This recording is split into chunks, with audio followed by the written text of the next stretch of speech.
ሰላም ጤና ይስጥልኝ እጅጉን የተወደዳችሁና የተከበራችሁ የአሁን ስፖርት አድማጭ ተመልካቾቻችን እንደምን አደራችሁ። የዕለተ እሁድ የጧት ስፖርታዊ መረጃዎችን ከአሁን ስፖርት ይዘን መጥተናል። ትላንትና እጅግ በጣም ተጠባቂ ጨዋታዎች ተደርገው ነበር። ዛሬም እንዲሁ የሚቀጥሉም ይሆናሉ። ትላንትና በሜዳውና በደጋፊዎች ፊት አርሰናል ወሳኝ 3 ነጥብ ያሳካበትን ጨዋታ የምናይ ይሆናል። በተለይም ድራማዊ ድል ነበር ይህ ጨዋታ እስከ 89ኛው ደቂቃ ላይ ጎል ያልተመለከትንበት፣ ከዛ በኋላ ግን 2 ጎሎችን በማስቆጠር ወሳኝ 3 ነጥብን ያገኙበት ጨዋታ በ9 ነጥብ ልዩነት ሊጉን የመሩበትን ጨዋታ ትላንትና ተመለከትን። ከኤቨርተን ጋር ቼልሲ በሜዳውና በደጋፊዎች ፊት በኒውካስል የተሸነፈ ሲሆን ሁለተኛ ደረጃ ላይ የሚገኘው ለሊጉ ክብር እየተፎካከረ የሚገኘው የፔፕ ጋርዲዮላው ሰራዊት ማንቸስተር ሲቲ ትላንትና ከባድ ፈተና አጋጥሞት እንዲሁ ከወራጅ ቀጠናው ከዌስትሃም ጋር ያደረገውን ጨዋታ እንግዲህ በአቻ ውጤት ማጠናቀቁን ተመለከትን። እነዚህን ጨዋታዎች በስፋት እንመለከታለን። ሪያል ማድሪድ 4-1 በሆነ ውጤት አሸንፏል። አትሌቲኮ ዲ ማድሪድም 1-0 ያሸነፈበት የስፔን ላሊጋ ጨዋታዎች ናቸው። ዛሬም የሚደረጉ ጨዋታዎች አሉ።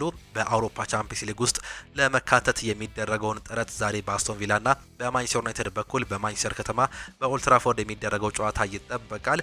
በአንፊልድ ሊቨርፑል ቶተናምን የሚያስተናግድበት እንዲሁም ሌሎች ጨዋታዎች አሉ። በስፔን ላሊጋ ባርሴሎና ጨዋታውን የሚያደርግ ሲሆን ሌሎችንም ክለቦች እንዲሁ በስፋት የምንመለከት ነው የሚሆነው። ከናንተ የሚጠበቀው ሰብስክራይብ በማድረግ የቤተሰባችን አባል እንዲሆኑ እስከ መጨረሻው ድረስ ከኛ ጋር እንድትቆዩ እየጋበዝን ቀጥታ ወደ ፕሮግራሞቻችን እንለፍ።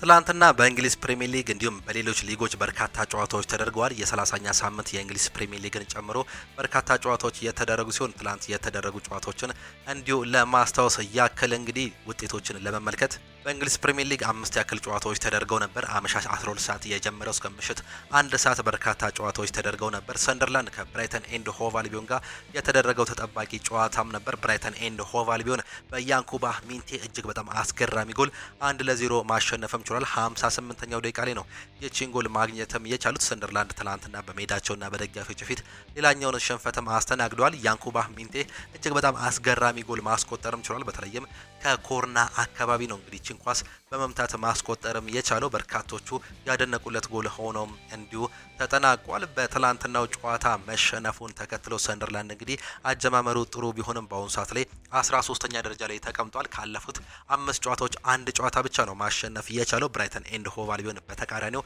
3 ጨዋታዎችን ማሸነፍም ችሏል። ከትላንትናው ጋር እንዲሁ ተደምሮ ትላንትና ወሳኝ ነጥብ መያዝ መቻላቸውንም ተመለከትን። በርንሌይ ከበርንማውዝ ጋር ተጠባቂ ጨዋታም ነበር። ወራጅ ቀጠና ላይ የሚገኘው በርንሌይ ትላንትና ከበርንማውዝ ጋር ያደረጉትን ጨዋታ 0-0 በሆነ አቻ ውጤት ነው ማጠናቀቅ የቻሉት። ጃዶን አንቶኒ እንዲሁም ደግሞ ታቫርኔር አንግል የገጨባቸው አጋጣሚዎች በሁለቱም ክለቦች መካከል የሚጠቀሱ እጅግ በጣም አስቆጪ ሙከራዎች ነበሩ። ነገር ግን ትላንትና በርንማውዞች ከሜዳቸው ውጪ 22 ሙከራዎችን አድርገው ነበር። ከ22ቱ ግን 3ቱ ብቻ ናቸው ኢላማቸውን መጠበቅም የቻሉት። ይህም እንግዲህ ምን ያህል አኩሬት እንዳልነበሩ ያስመለክተናል። በተቃራኒው በርንሌይን ስንመለከት 15 ሙከራዎችን አድርገው 2 ኦን ታርጌቶችን ብቻ ነው መሞከርም የቻሉት። ምንም አይነት ጎል በሁለቱም ክለቦች መካከል አልተመለከትንም። ሌላኛው ተጠባቂ ጨዋታ ምሽት 2 ሰዓት ተኩል ላይ የተደረጉ ጨዋታዎች ነበሩ። አንደኛው በለንደን ቼልሲ ከኒውካስል ዩናይትድ ጋር እጅግ በጣም ተጠባቂ ጨዋታ ነበር። በተለይም ኒውካስል ዩናይትድ በተለምዶ ለቶፕ 6 የሚባሉ ክለቦች እንግዲህ አይተኛም። እጅግ በጣም ፈታኝ ክለብ እንደሆነም ይታወቃል። ያለፈውን ጨዋታ ማንቸስተር ዩናይትድን በሜዳው አስተናግዶ እንግዲህ ቀይ ካርድም በመጀመሪያው አጋማሽ ቢመለከትም 2-1 በሆነ ውጤት በጣፋጭ ድል መመለሱን እንዲሁ እናስታውስም ነበር።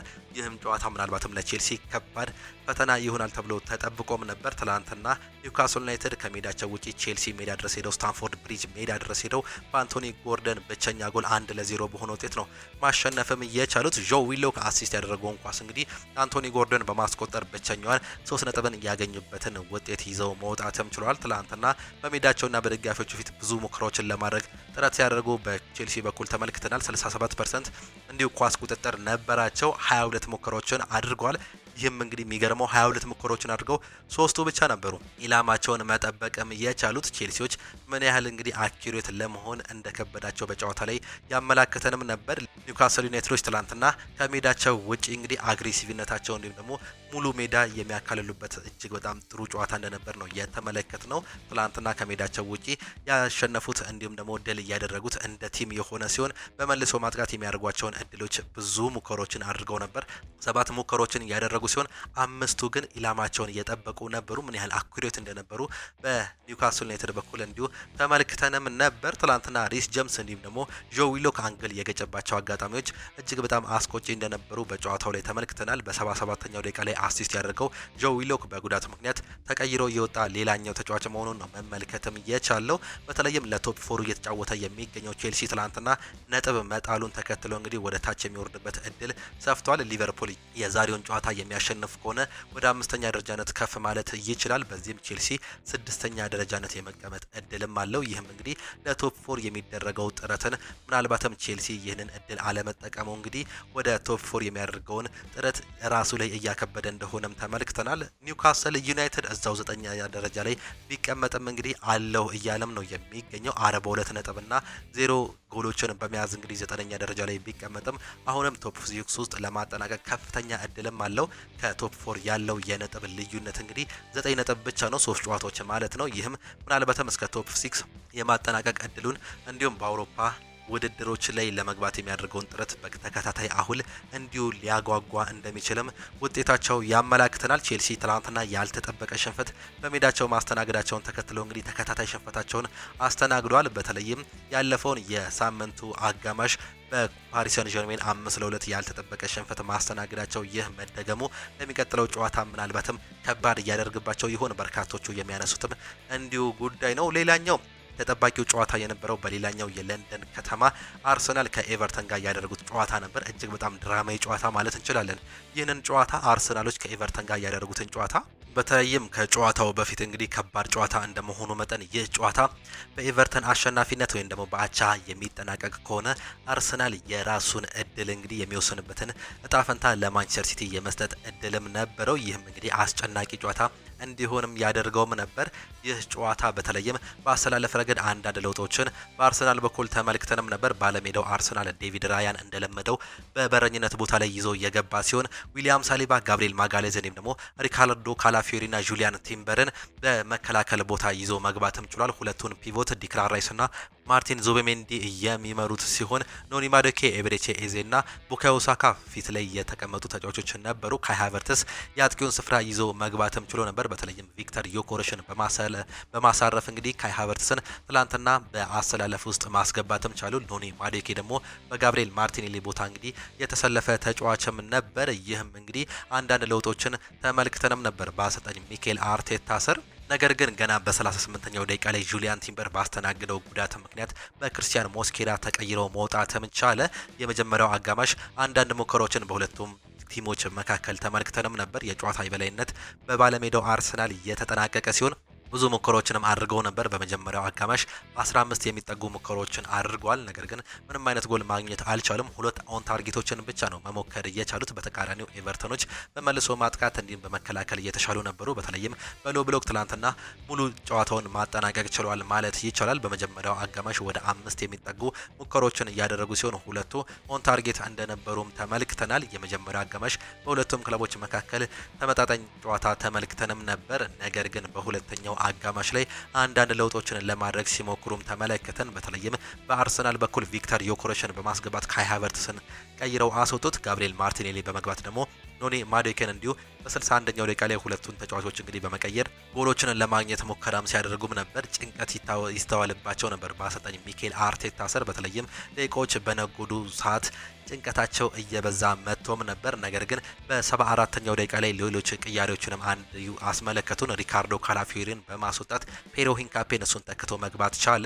ዙቤሜንዲን ደግሞ በማክስ ዶማን ቀየሩት። ይህም እንግዲህ ማርቲን ዙቤሜንዲ በደብል ፒቮት ከዴክላን ራይስ ጋር ሲጫወት የነበረው ተጫዋች መውጣቱን ተከትሎ ኤቤሬቺ ኤዜ ከ10 ቁጥር ወደ 8 ቁጥር መምጣት ቻለ። የማርቲን ዙቤሜንዲን ቦታ ደግሞ ዴክላን ራይስ እንዲይዘውና ጨዋታው በዛው እንዲቀጥል ነው ማድረግ የቻሉት። ቡካዮ ሳካ የ10 ቁጥር ቦታውን በመያዝ የቀኝ ክንፍ አጥቂነቱን ደግሞ ማክስ ዶማን እንዲመራው በማድረግ እንግዲህ የተለያዩ ሙከራዎችን ለማድረግ ሞክሮም ነበር አሰልጣኝ ሚኬል አርቴታ። ይህም እንግዲህ ፍሬ አፈርቶላቸው በ89ኛው ደቂቃ ላይ ማክስ ዶማን የተሻገረውን የመልሶ ማጥቃት ኳስ እንግዲህ ፔሮ ሂንካፔ ለቪክተር ዮኮሬሽ አሲስት በማድረግ ቪክተር ዮኮሬሽ ወሳኛውን ጎል በማስቆጠር እንግዲህ ለአሰልጣኝ ሚኬል አርቴታ እንዲሁም ደግሞ ለቲሙ እፎይታን ሰጠ። እጅግ በጣም ደስታ የተሰማበት ደቂቃም ነበር። ከዛም 6 ደቂቃዎች ተጨምረው እንግዲህ በመልሶ ማጥቃት የተገኘችውን ኳስ እንግዲህ ጋብሪኤል ማርቲኔሊ አሲስት ያደረገለትን ራሱ ማክስ ዶማን በማስቆጠር ትላንትና ተቀይሮ በመግባት የጨዋታው ኮከብ ሆኖ ማምሸትም ችሏል። ይህ የ16 ዓመት ተጫዋች እንግዲህ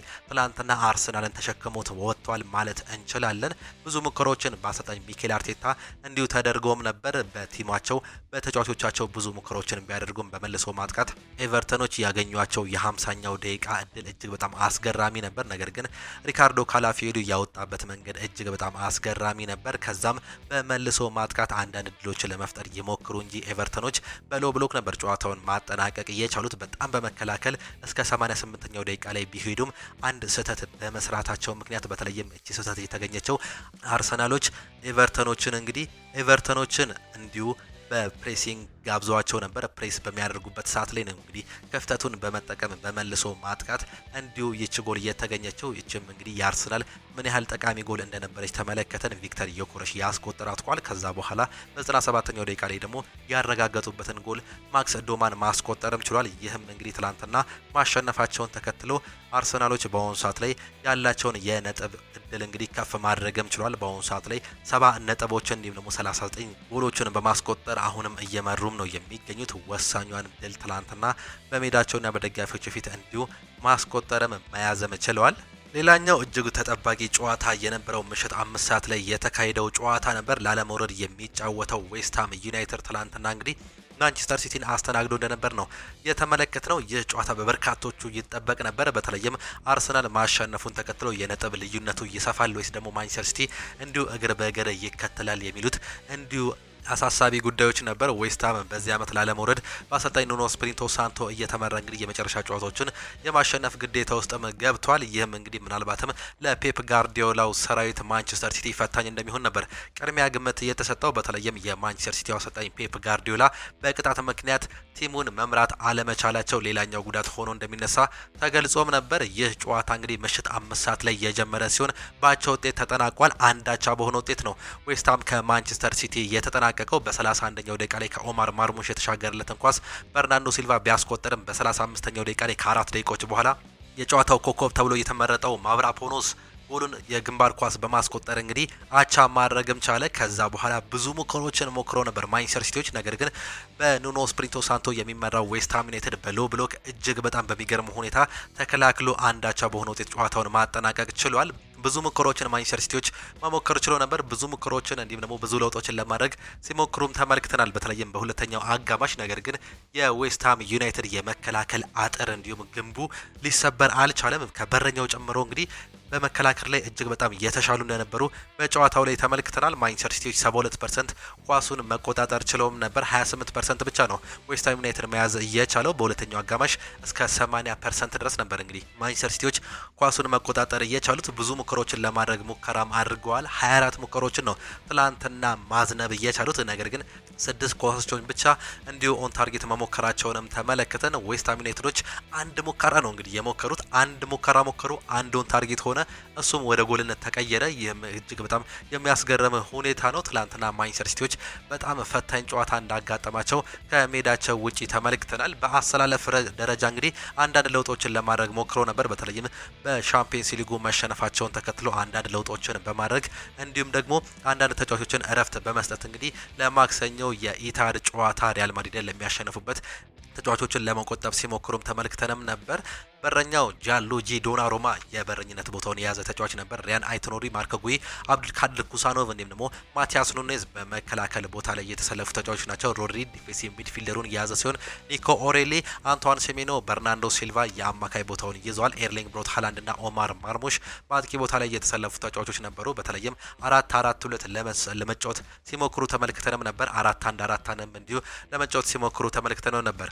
በማንቸስተር ሲቲ በኩል እንዲሁ ይህ ነገር አላዋጣ ሲል የተለያዩ ተጫዋቾችን ቀይሮ ማስገባትም ጀመሩ። በ60ኛው ደቂቃ ላይ ሪያን ቸርኪን በማስገባት ሪያን አይትኑሪን አስወጡት። እንዲሁም ጀርሚ ዶኩ ተቀይሮ የገባ ሲሆን ኦማር ማርሙሽ እሱን ተክቶ በ60ኛው ደቂቃ ላይ የገባም ተጫዋች ነበር። በ75ኛው ደቂቃ ላይ ደግሞ በዚህ ዓመት እንግዲህ ጥሩ አጀማመር የነበረው በአሁኑ ሰዓት ላይ ግን ጥሩ ጨዋታ ላይ ያልሆነው እንግሊዛዊ ተጫዋች ፊል ፎደን በበርናንዶ ሲልቫ ተቀይሮ መግባትም ቻለ። ቲጃኒ ራይንደርስም አንቷን ሴሜኒዮን ቀይሮ መግባትም ችሎ ነበር። ነገር ግን እነዚህ ሁሉ ቅያሬዎች ለፔፕ ጋርዲዮላው ሰራዊት ማንቸስተር ሲቲ ለውጥ ሊያመጡም አልቻሉም። ትላንትና ባቻ ውጤት ነው ይህ ጨዋታ መጠናቀቅ እየቻለው። ይህ ጨዋታ ባቻ ውጤት መጠናቀቁን ተከትሎ እንግዲህ አርሰናል በአሁኑ ሰዓት ላይ ያለውን የነጥብ ልዩነት ሰፋ ማድረግም ችሏል። በ9 ነጥብ ልዩነት እየመራም ነው የሚገኘው።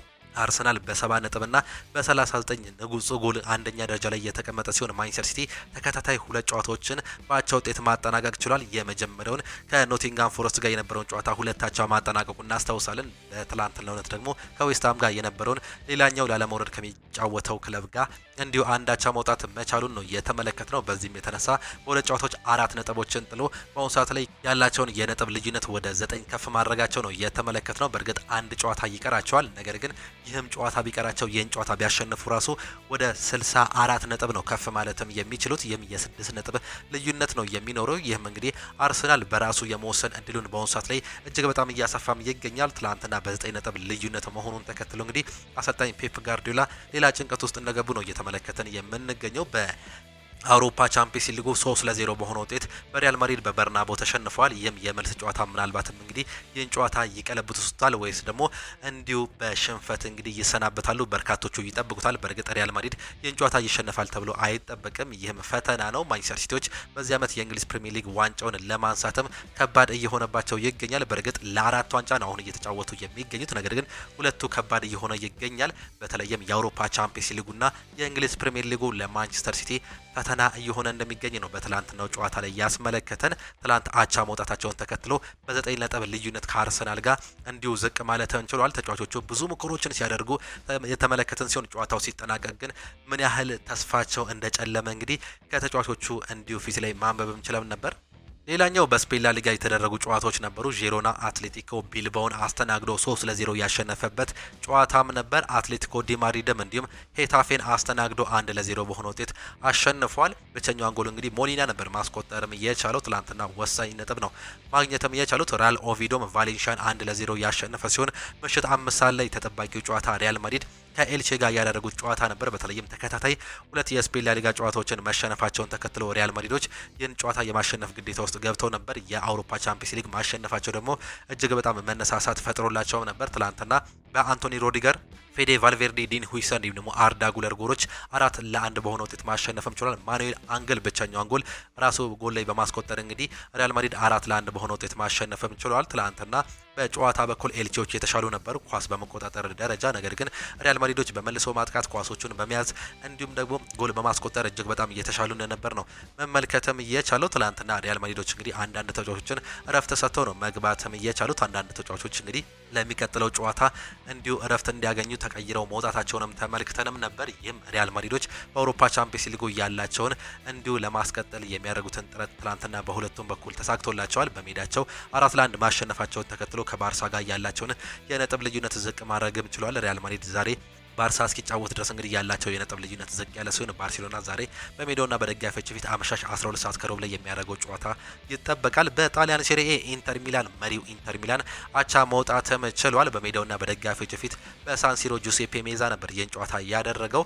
ፒዮ ኤስፖሲቶ በ26ኛው ደቂቃ ላይ ጎል ቢያስቆጥርም አታላንታ በክሪስቶቪች ጎል እንግዲህ አቻ መውጣትም ችሏል። የዚህ ዓመት የጣሊያን ሴሪኤው መሪው ኢንተር ሚላን ያለፉትን ተከታታይ ጨዋታዎች ማሸነፍ አልቻለም። ሲሸነፍ ያለፈውን ጨዋታ ትላንትና ደግሞ አቻ መውጣትም ችሏል። በ68 ነጥብና በ42 ነጥብ ጎል እየመራ ሲገኝ ሌላኛው የሚላን ደርቢ ክለብ የሆነው ኤሲ ሚላን ደግሞ በ60 ነጥብና በ24 ነጥብ ጎል እየተከተለም ይገኛል። ናፖሊ ትላንትና ማሸነፉን ተከትሎ በ59 ነጥብ እየተከተለ የሚገኝ ክለብ መሆኑን ነው የተመለከትነው። ጁቬንቱስም እንዲሁ 4ኛ ደረጃ ላይ ተቀምጧል። ኮሞ ዛሬ ጨዋታ ይኖረዋል። ዛሬ የሚያሸንፍ ከሆነ ወደ 4ኛነት የመመለስ እድልም አለው። ትላንትና ናፖሊ ማሸነፉን ተከትሎ እንግዲህ ነጥቡን እንዲሁ ማጥበብም ችሏል። ኤሲ ሚላን ዛሬ የሚያደርገውን ጨዋታ የሚያሸንፍ ከሆነ ያላቸውን የነጥብ ልዩነት ከኢንተር ሚላን ጋር በ5 የሚያደርግ እድልም ይፈጥርላቸዋል። ሌላኛው ጨዋታ ዩዲኒዜ ከጁቬንቱስ ጋር ያደረጉትን ጨዋታ ጁቬንቱስ ከሜዳቸው ውጪ እንግዲህ በቦጋ ብቸኛው ጎል 1-0 ማሸነፋቸውን ነው የተመለከትነው። በጀርመን ቡንደስሊጋም 5 ያክል ጨዋታዎች እየተደረጉ ሲሆን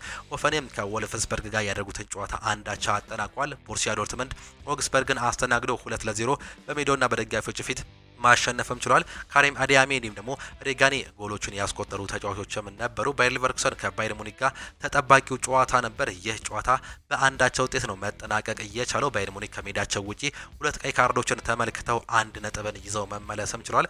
በአሌክስ ጋርሺያ ጎል 1-0 መምራት ቢችሉም ገና በ6ኛው ደቂቃ ላይ ነው ባየር ሊቨርኩሰን ማስቆጠር እየቻለው። በ69ኛው ደቂቃ ላይ በሉዊስ ዲያዝ ጎል አቻ መሆንም ችሏል። ጆናታን ታህ፣ ሃሪ ኬን እንዲሁ ጎሎችን ማስቆጠር ቢችሉም እንግዲህ ቫር እንደሻረባቸው ተመልክተናል። ሆፍማንም ለባየር ሊቨርኩሰን በ94ኛው ደቂቃ ላይ ጎል ያስቆጠረ ተጫዋች ነበር። ነገር ግን እንደተሻረባቸው ነው የተመለከትነው። የቼልሲ ንብረት የሆነው ኒኮላስ ጃክሰን በ42ኛው ደቂቃ ላይ ከባድ ፋውል በመስራቱ በስትሬት ሬድ ካርድ እንግዲህ ከሜዳ መውጣትም ችሏል። በሁለተኛ ቢጫ ካርድ ማለትም በቀይ ካርድ የወጣው ሌላኛው ተጫዋች ሉዊስ ዲያዝ ነው በ84ኛው ደቂቃ ላይ። በዚህም የተነሳ እንግዲህ ሁለት ቀይ ካርዶችን ተመልክተው አንድ ነጥብ ይዘው መመለስም ችለዋል። ትላንትና ባየር ሊቨርኩሰኖች በሜዳቸው ብዙ ሙከራዎችን ማድረግ እየቻሉ ሲሆን እንግዲህ አቻ በሆነ ውጤት ነው ማጠናቀቅም እየቻሉት። ኢንትራንክ ፍራንክፈርት ሄዴኒየምን 1-0 ያሸነፉ ሲሆን ሃምበርገር ከኮሎኝ ጋር ያደረጉትን ጨዋታ በአንዳቸው ውጤት ያጠናቀቁ ክለቦችም ናቸው። በፈረንሳይ ሊጓን ሎረንት ሌንስን 2-1፣ አንገርስ በኒስ 2-0 እንዲሁም ሞናኮ ብረስትን 2-0 ያሸነፉበት ትላንትና የተደረጉ አውሮፓ ላይ የተደረጉ ጨዋታዎችም ነበሩ።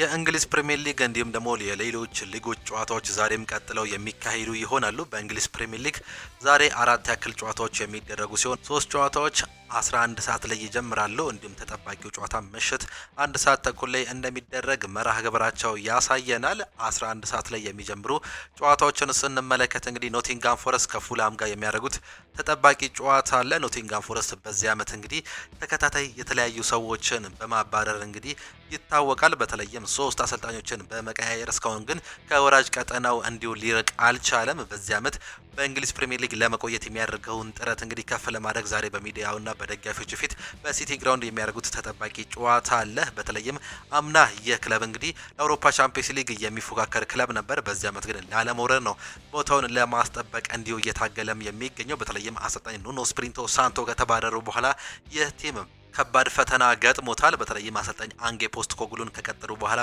በ39 ቀናቸው ማባረራቸው እናስታውሳለን። ከዛም በኋላ እንዲሁ አሰልጣኝ ሾንዳይሽን ማምጣታቸው የምናስታውሰውም ጉዳይ ነው።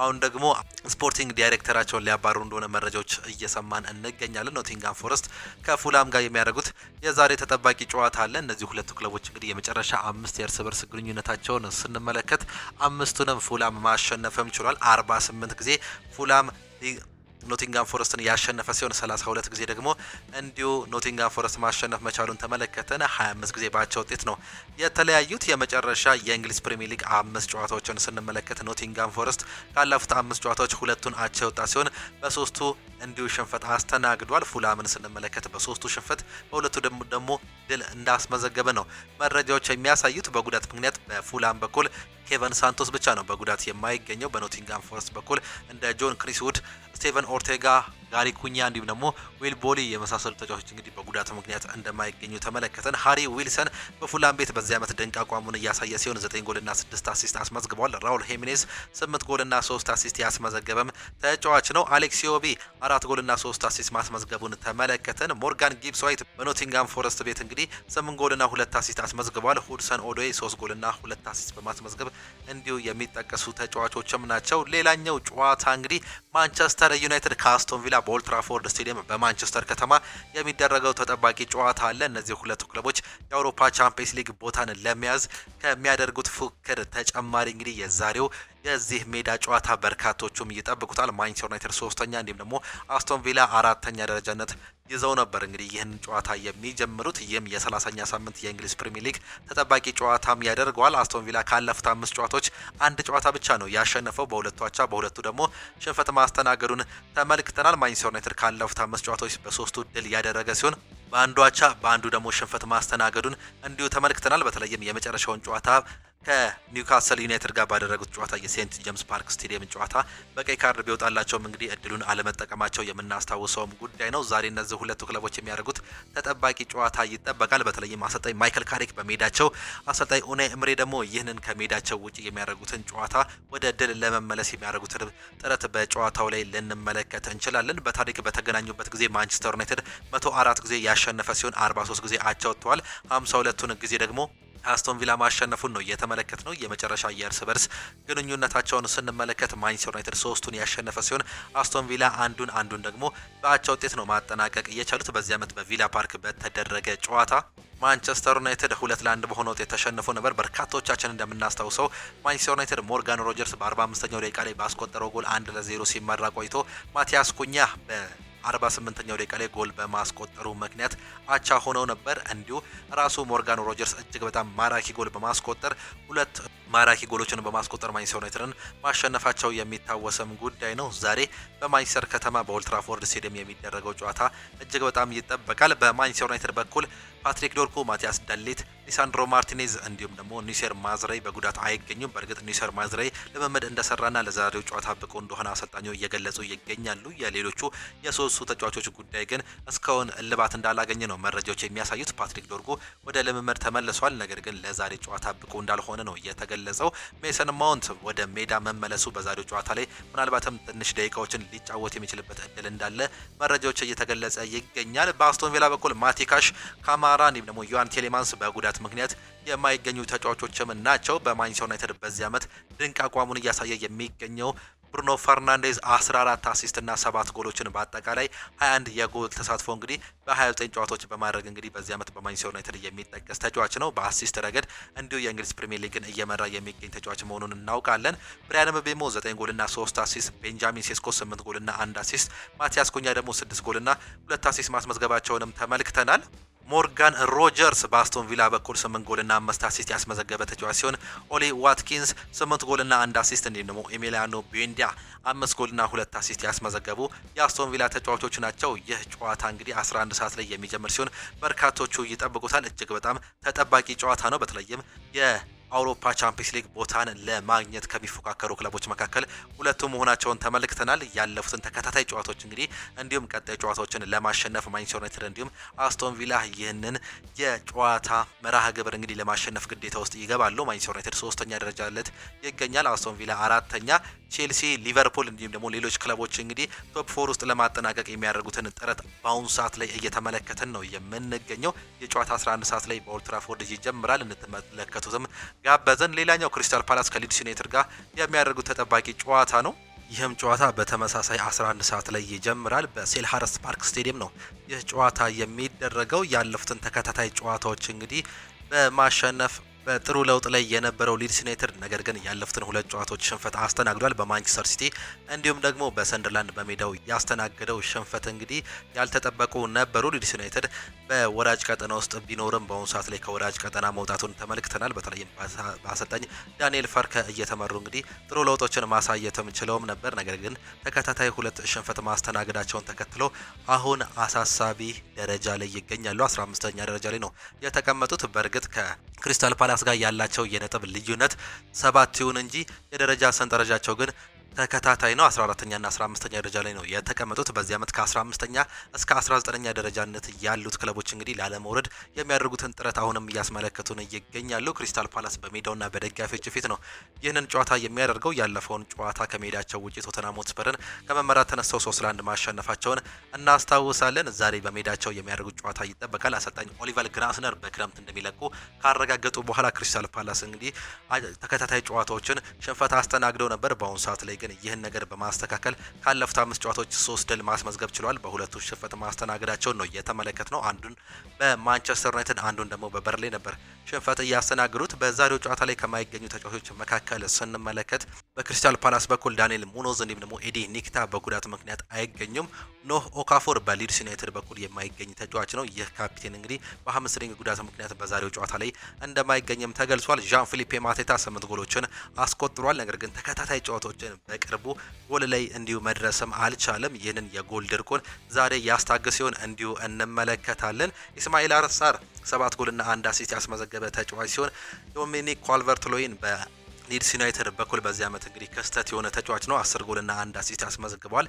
ሉካስ ኒሜቻ 6 ጎልና 1 አሲስት ያስመዘገቡ ተጫዋቾችም ናቸው። በርካቶቹ በተለይም ሱፐር ሰንደይ ያስባለው የዛሬው ጨዋታ ሊቨርፑል ከቶተንሃም ሆትስፐር ጋር የሚያደርጉት ጨዋታ ነው። በእርግጥ ይህ ጨዋታ ምናልባትም ለሊቨርፑል አንጻራዊ ቀላል ተብሎ ይጠበቃል። ቶተንሃም ሆትስፐር አሰልጣኝ ኢጎር ቱዶርን ካመጡ በኋላ በአጠቃላይ ባደረጓቸው 4 ጨዋታዎች 4ቱንም ሽንፈት አስተናግዷል። በእንግሊዝ ፕሪሚየር ሊግ 3 ጨዋታዎችን አድርገው ሲሆን በሶስቱም መሸነፋቸውን ነው የተመለከትነው። ተከታታይ የእንግሊዝ ፕሪሚየር ሊግ ጨዋታዎችንም ተሸንፏል። 6 ተከታታይ ጨዋታዎችን ነው የተሸነፉት። ላለመውረድ እንግዲህ የሚያደርገው ሌላኛው የሰሜን ለንደን ክለብ ቶተንሃም ሆትስፐር ዛሬ ከሜዳቸው ውጪ ወደ አንፊልድ ተጉዘው የሚያደርጉት ተጠባቂ ጨዋታ አለ።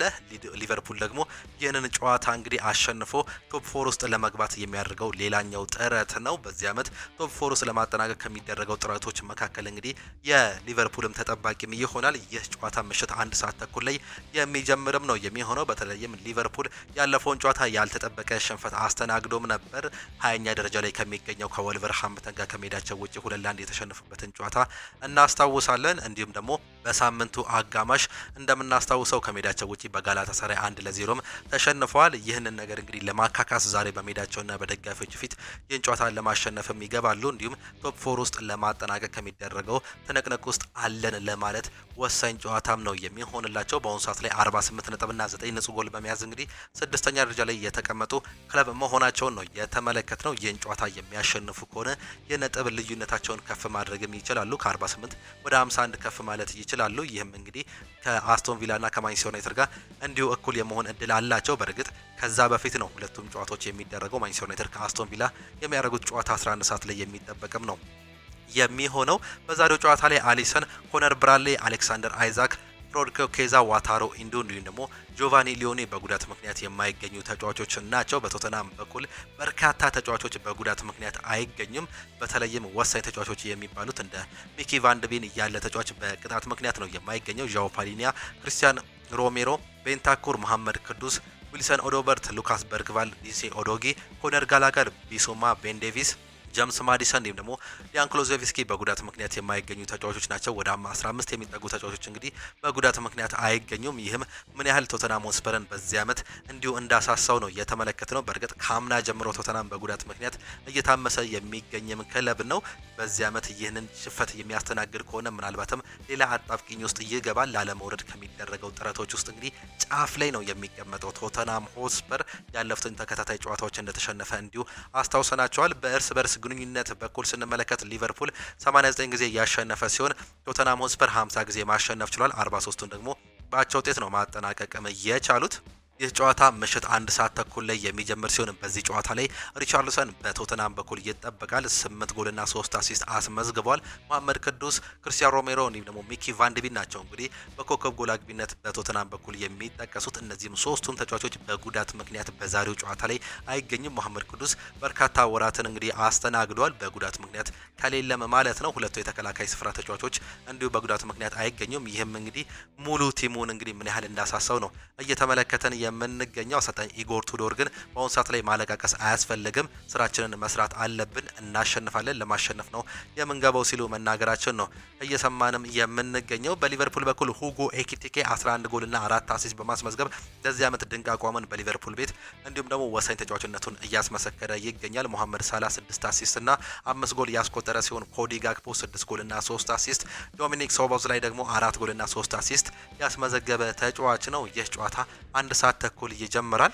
በስፔን ላሊጋም የሚደረጉ ጨዋታዎች አሉ። ማዮርካ ከኤስፓኞል፣ ባርሴሎና ከሲቪያ፣ ሪያል ቤቲስ ከሴልታ ቪጎ እንዲሁም ደግሞ ሪያል ሶሴዳድ ከኦሳሱና ጋር የሚያደርጉ ጨዋታ ይጠበቃል። ባርሴሎና በሜዳውና በደጋፊዎች ፊት በስፖቲፋይ ካምፕ ኑ አመሻሽ 12 ሰዓት ከሩብ ላይ ከሲቪያ ጋር የሚያደርገው ተጠባቂ ጨዋታ አለ። ሲቪያ ምናልባትም ባርሴሎናን በዛሬው ጨዋታ ላይ ይፈትናል። አብረን የምንመለከት ነው የሚሆነው። በእርግጥ በዚህ ዓመት ሲቪያ የወረደ አቋሙን እያሳየን ይገኛል። 14ኛ ደረጃ ላይ ነው መቀመጥ የቻለው የሊጉ መሪ ባርሴሎና በሜዳው እንደመጫወተው መጠን እንግዲህ የዛሬው የማሸነፍ ቅድሚያ ግምትም ተሰጥቶታል። በታሪክም 119 ጊዜ ያሸነፈ ሲሆን ሲቪያ 46 ጊዜ ብቻ ነው ያሸነፈው። 40ውን በአቻ ውጤት ማጠናቀቃቸውንም ተመልክተናል። በባርሴሎና በኩል ጁሊየስ ኩንዴ፣ ፍራንኪ ዲዮንግ፣ አሌክስ ባልዴ፣ ክሪስቲያንሰን እንዲሁም ደግሞ ቶኒ ፈርናንዴዝ በጉዳት ምክንያት የማይገኙ ተጫዋቾችን መሆናቸውንም እንዲሁ አሰልጣኙ ተናግረዋል። በዚህ ዓመት ላሚን ያማል 14 ጎልና 9 አሲስት በማስመዝገብ እንግዲህ ይህ ታዳጊ ድንቅነቱን እያስመሰከረም ይገኛል። ያለፉትን ተከታታይ ጨዋታዎች ደግሞ በላሚን ያማል ጥረት ማለት ይቻላል እንግዲህ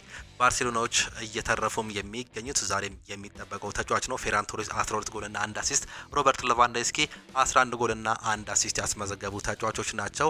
አኮር አዳምስ 7 ጎልና 3 አሲስት እንዲሁም ሩበን ቫርጋስ 3 ጎልና 4 አሲስት በማስመዝገብ በሲቪያ በኩል ተጠቃሽ ተጫዋች መሆናቸውንም ተመለከትን። በጣሊያን ሲሪ የሚደረጉ ጨዋታዎችን ስንመለከት ሄላስ ቬሮና ከጄኖዋ ጋር ይጫወታሉ። ፒሳ ከካግሊያሪ፣ ሳሱሎ ከቦሎኛ፣ ኮሞ ከሮማ እንዲሁም ደግሞ ላዚዮ ከኤሲ ሚላን የሚያደርጉት ተጠባቂ ጨዋታዎች አሉ። ኮሞ ቶፕ 4 ውስጥ በመግባት እንግዲህ በዚህ ዓመት ድንቅ አቋሙን እያሳየም ይገኛል። በሜዳው ሮማን ያስተናግዳል። ኤሲ ሚላን ከሜዳው ውጪ ከላዚዮ ጋር የሚያደርጉትም ተጠባቂ ጨዋታዎች አሉ። በጀርመን ቡንደስሊጋ ቨርደር ብሬመን ከሜንዝ፣ ፍራይቡርግ ከዩኒየን በርሊን እንዲሁም ስቱትጋርት ከአርቢ ሌፕዚግ የሚያደርጉት ጨዋታ ተጠባቂ ሲሆን በፈረንሳይ ሊጓን ፓሪስ ሰን ዠርሜን ከናንትስ ጋር የሚያደርጉት የነበረው ጨዋታ ፖስት ፖንድ ሆኗል። ስትራስቡርግ ከፓሪስ ጋር ይጫወታሉ። ሜንስ ቶሎዝን ሲያስተናግድ ሊሃርቭ ከኦሎምፒክ ሊዮን ጋር ይጫወታሉ። ስቴርሌንስ ሌኒን የሚያስተናግድበት ጨዋታ የዛሬው ተጠባቂ ጨዋታዎች ናቸው። በእነዚህ ጨዋታዎች እንድትዝናኑም ጋበዝ ናችሁ።